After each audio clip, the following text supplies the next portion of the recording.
यो देखिरहेको बाटो चाहिँ राइटतिर लागेर जाने हो भनेदेखि चाहिँ हमद इन्टरनेसनल एयरपोर्ट जान सकिन्छ र यदि स्ट्रेट गयो भनेदेखि सिधा त्यहाँ अगाडिनिर चाहिँ फ्ल्याग प्लाजा रहेको छ।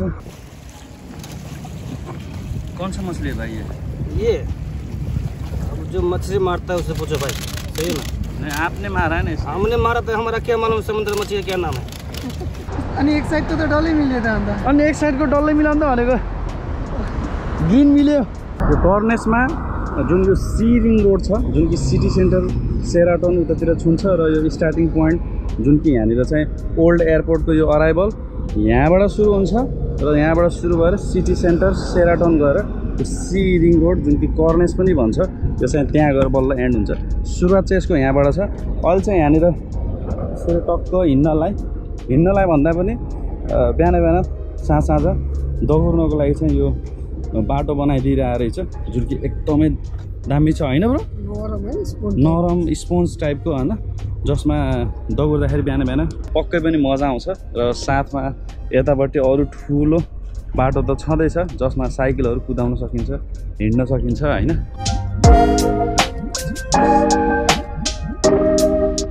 दोहादेखि जति पनि टाढा टाढा बस्नुहुने जति पनि हाम्रो नेपाली दाजुभाइ तथा दिदीबहिनीहरू हुनुहुन्छ उहाँहरू चाहिँ यदि दोहामा आएर यदि घुम्न चाहनुहुन्छ भनेदेखि बक्स पार्क भयो, त्यसै गरी इस्लामिक आर्ट जुन कि मिया पार्कनिर छ त्यो म्युजियम भयो र त्यसै गरी यता पछाडि भर्खर अनि मैले भनेअनुसार पुरा अहिले जुन यो नयाँ म्युजियम बनाएको छ, नाम त मलाई एक्ज्याक्टली थाहा छैन, यहाँ स्क्रिनमा आइरहेको होला, त्यो म्युजियम भयो। यी सबै ठाउँहरू छन् जुन कि घुम्नको लागि एकदम दामी ठाउँ छ। र साथै अलविदा पार्क जुन कि अब त्यो त बयानै गर्न सकिन्न कति लामो पार्क छ र कति ग्रिनेरी छ त्यहाँ एउटा होइन, जुन कि एउटा हरियो हरियो। फ्ल्याग प्लाजा जुन कि आइसकेको छ, त्यो देखिरहेको फ्ल्यागहरू त्यही नै हो फ्ल्याग प्लाजा।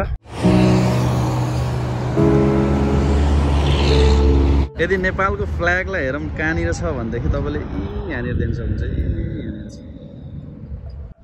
दुई चारवटा पिलर छोडेर त्यसपछि यहाँनिर रहेछ कि यो जुन पिलर छ यही पिलरमा माथिपट्टि नेपालको झन्डा फहराइरहेको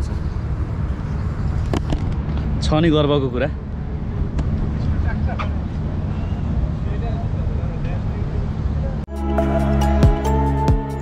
र यहाँ झन्डाको साथसाथमा चाहिँ सानो सानो यो बक्सहरू जस्तो बनाएर झन्डा र त्यो देशको बारेमा केही कुराहरू पनि लेखेको रहेछ जुन कि हाम्रो नेपाल खोज्दै जाँदाखेरि चाहिँ यहाँनिर रहेछ। नेपालको बारेमा लेखिएको छ र माथि लेखेको अरबिकमा, त्यसपछि तल नेपालमा। क्यापिटल सिटी चाहिँ हाम्रो काठमाडौँ, त्यसै गरी हाम्रो नेसनल एनिमल, पपुलेसन, साइज होइन, सबै कुराहरू चाहिँ धेरै त नै ठिक्क कुराहरू चाहिँ यहाँनिर लेखेको रहेछ।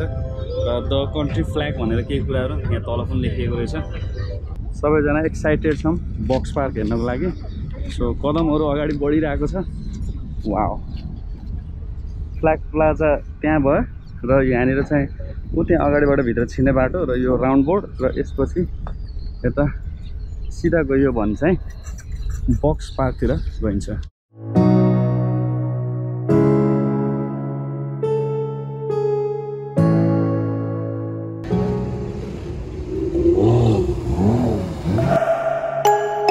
बक्स पार्क चाहिँ अब यहाँबाट सुरु हुन्छ। बक्स पार्ककै छेउमा यो पार्क पनि छ। यो पार्कमा चाहिँ अहिले बन्द गरिरहेको रहेछ, मतलब सायद काम चलिरहेको होला। र यहाँबाट चाहिँ अब यो बक्स पार्क सुरु हुन्छ। त्यहाँनिर QIB को ATM पनि रहेछ है।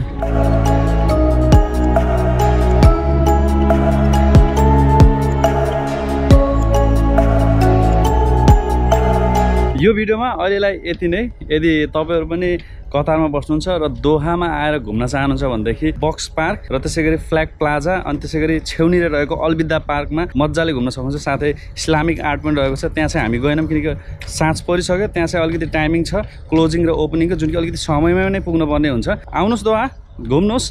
ठाउँहरू टन्नै छन्। दोहामा मात्र हैन, दोहादेखि बाहिर पनि छन्।